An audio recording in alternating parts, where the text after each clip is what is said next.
Asociación Camino Anima Mundi presenta. Bueno, bienvenidos a esta nueva inmersión profunda. A ver, para empezar hoy, imaginemos por un momento el caos absoluto de una cocina industrial en plena hora punta. Madre mía, sartenes al rojo vivo, humo, estrés continuo. Exacto, voces cruzadas, el calor asfixiante, ese ruido del metal golpeando contra las mesas. Pues, ¿qué pensaríamos si alguien nos dijera que logró encontrar ahí, justo en medio de ese ruido ensordecedor, la misma paz y el mismo silencio absoluto que se siente al estar de rodillas frente a un altar? Suena a locura, claro. Totalmente. Pero esa es nuestra misión hoy, explorar la cuarta conversación del hermano Lorenzo. Y no vamos a diseccionar un tratado teológico incomprensible, sino acercarnos a una experiencia vital que aborda sin rodeos cómo llegar a la divinidad desde la trinchera de la cotidianidad más absoluta. De la idea típica de que la espiritualidad profunda requiere irse a un retiro en las montañas o una vida aislada del mundo. Claro, el típico estereotipo del monje ermitaño. Eso es. El texto del hermano Lorenzo gira en torno a un concepto que él llama renunciación sincera. Pero, a ver, tiene trampa si lo leemos con nuestra mentalidad habitual. Solemos pensar que renunciar a lo que nos impide llegar a la divinidad implica huir de la sociedad. Aislarse de todo el ruido, sí. Exacto. Pero su propuesta es radicalmente distinta. La renuncia no consiste en abandonar el mundo, sino en, habitar nuestra rutina, nuestros trabajos y nuestras obligaciones de una manera completamente nueva. O sea, un cambio en el eje de gravedad interior, no un cambio de código postal, digamos. Me gusta mucho esa forma de verlo. Es el verdadero desafío porque llevamos siglos arrastrando una división mental muy rígida entre lo que consideramos sagrado y lo profano. Ya. Tendemos a pensar que el tiempo que pasamos en una iglesia o meditando es tiempo de calidad divina, mientras que fregar los platos o aguantar un atasco es un trámite molesto. O un obstáculo directamente. Y precisamente por eso él insiste en redefinir qué es lo sagrado. La premisa central de su método es que la santificación no depende en absoluto de alterar nuestras actividades diarias. ¿Sino de qué depende entonces? Pues de modificar la intención que hay detrás de la acción. Consiste en hacer para la gloria divina, pues exactamente aquello que comúnmente hacemos por inercia, por obligación o simplemente para nosotros mismos. La acción externa, intacta, pero el motor cambia. A ver si lo entiendo. Es como si, en lugar de cambiar el paisaje que miramos, simplemente decidiéramos cambiar el cristal de las gafas con las que observamos ese paisaje. Esa es la analogía perfecta. Si aplicamos esto, no hace falta abandonar un trabajo rutinario en una oficina o, como en su caso, en la cocina de un monasterio del siglo XVII. El trabajo de siempre, filtrado por una devoción pura, se convierte en la herramienta misma de transformación. ¡Qué interesante! O sea, el trabajo no nos aleja de lo sagrado, se convierte en la materia prima. Exactamente. Y bueno, el texto va más allá y señala una trampa en la que caemos con una facilidad enorme. El hermano Lorenzo se lamentaba al ver cómo la inmensa mayoría confunde los medios con el fin. ¿En qué sentido? Pues veía a personas dedicarse a prácticas supuestamente muy elevadas, ayunos prolongados, ritos complejísimos, pero que terminaban ejecutándose de manera imperfecta o vacía. Claro, porque en el fondo las motivaciones seguían siendo muy humanas, ¿no? Eso es. Buscaban el reconocimiento de los demás, sentirse moralmente superiores o alimentar su propio orgullo espiritual. Es que, fíjate, es algo muy actual. Pensemos en la obsesión contemporánea por ciertas rutinas de bienestar o esa espiritualidad tan performativa que vemos hoy. A veces parece que importa más cumplir con la estética de la calma que alcanzar la calma real. Totalmente de acuerdo. El ego se disfraza estupendamente de espiritualidad. Frente a esto, el texto concluye que el método más excelente para acercarse a Dios es hacer las cosas más comunes y triviales puramente por amor, sin intentar agradar a los hombres en absoluto. O sea que la magnitud o el prestigio de la obra da igual. Da exactamente igual. Lo único que tiene peso real es el amor y la atención con los que ejecutas esa obra. Vale, pero Quero, si aceptamos que picar cebollas o redactar un informe tiene el mismo potencial espiritual que un retiro de silencio, toda la arquitectura de nuestro día se viene abajo. La frontera entre el ahora estoy trabajando y el ahora cultivo mi espíritu deja de tener sentido. Se colapsa por completo, sí. todo en un único estado continuo. Y ese es el gran objetivo. Él afirma abiertamente que es un gran engaño pensar que los momentos dedicados a la oración formal deben ser diferentes a otros momentos del día. Un engaño. ¡Qué afirmación tan fuerte! Muy fuerte. Establece un mandato que no admite medias tintas, o sea, estamos obligados a unirnos a Dios por medio de la acción, de la misma manera que nos unimos por medio de la oración. No debe haber fluctuaciones. Vale, a ver, te detengo aquí un momento. Dime. Es que sobre el papel suena idílico, poético incluso, pero operativamente me parece una cima inalcanzable para la mayoría de nosotros. Es lo que suele pensar todo el mundo al principio. Es que pensemos en las exigencias cognitivas del día a día moderno. Si estoy cuadrando una hoja de cálculo compleja, evitando un error financiero o gestionando llevar a los niños al colegio con prisas... Claro, la carga mental es brutal. Exacto, no me queda ancho de banda mental para mantener además un estado de adoración continua. ¿O me equivoco de celda en el ordenador y arruino el informe o pierdo la conexión mística? ¿Cómo es posible que la mente no se fracture al intentar mantener este enfoque dual? Es la objeción más natural y lógica del mundo, pero el error está en concebir esa presencia de Dios como una tarea cognitiva adicional. ¿No lo es? No, si intentamos resolver un problema matemático complejo y a la vez recitar mentalmente un poema, efectivamente la mente colapsa. Totalmente.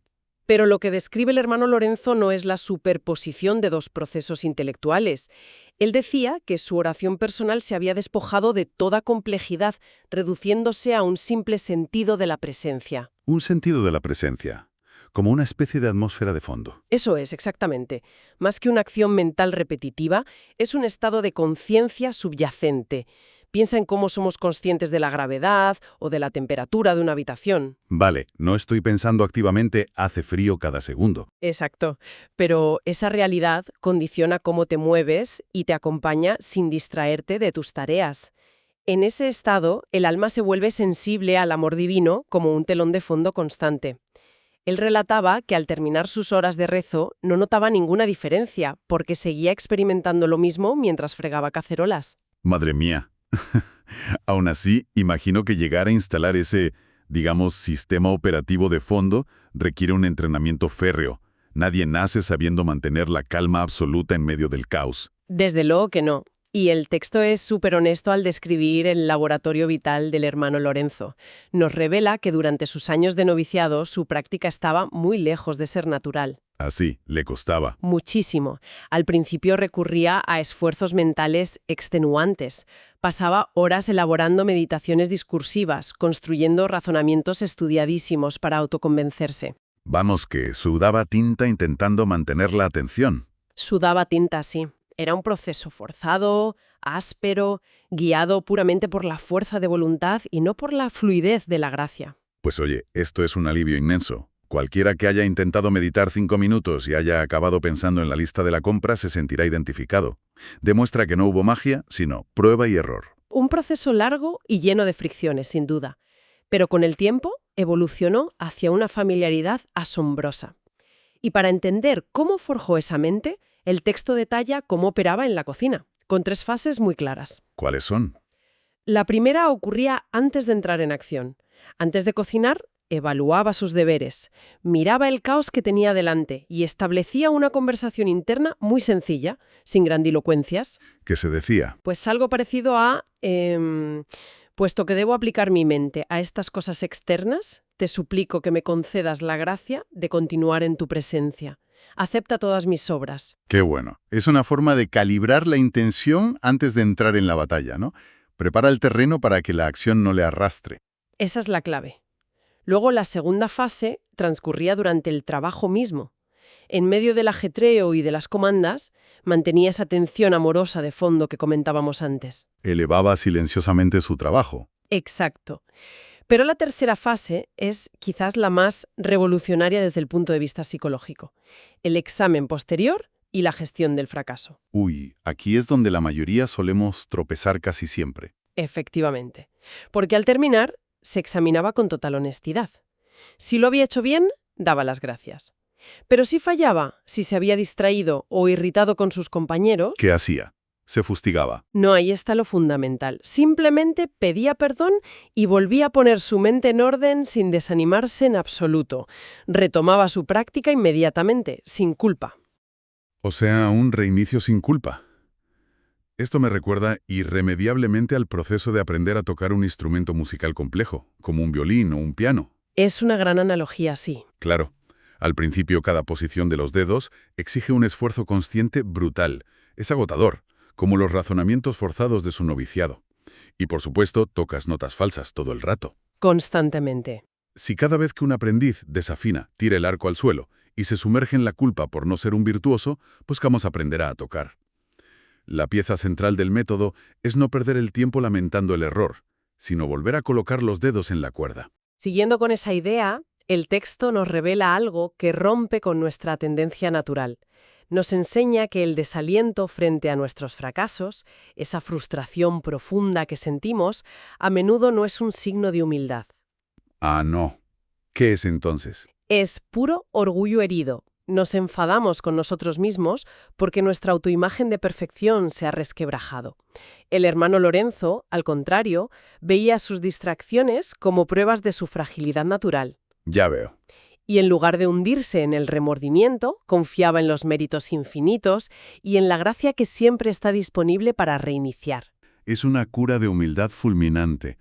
Reconocer que la molestia por el error es solo vanidad disfrazada de perfeccionismo espiritual. Así de claro. Y supongo que una vez que logras automatizar esta práctica, una vez que la atención plena se convierte en tu forma habitual de estar en el mundo, la percepción que tienes de ti mismo tiene que transformarse radicalmente. Se transforma hasta los cimientos. Surge un efecto secundario e inevitable, una visión extraordinariamente lúcida, casi clínica, sobre quiénes somos realmente. ¿En qué sentido? El texto aborda aquí su vertiente más introspectiva.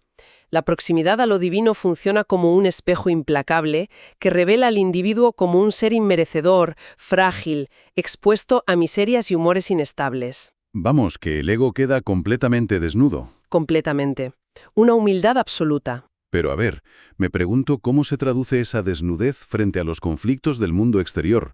Por aterrizarlo en una situación cotidiana moderna, imaginemos recibir una reprimenda injusta de un superior o un compañero que nos sabotea. Sí, sí. Si el ego está así de expuesto, ¿no te vuelve más vulnerable a que te destruyan psicológicamente? Paradójicamente ocurre todo lo contrario. Esa desnudez del ego es la mejor armadura posible.